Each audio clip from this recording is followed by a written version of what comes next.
পেয়ারাটা মানে এই সিজনে পেয়ারা থাকে না। এই যে সেই ধন্যবাদ ভাই, আপনাকে অসংখ্য ধন্যবাদ। এখন কিন্তু পেয়ারা আবার মিষ্টি হবে। এই যে সুন্দর। এই যে তুললাম।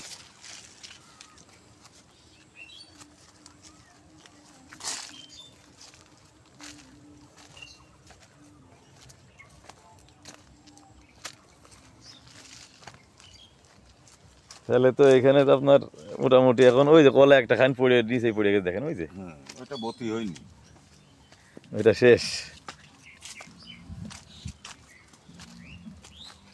ও ওই ওই গাছে থাকলেই বতি হবেন না নেও, গাছ মরে গেলে আর বতি হয়।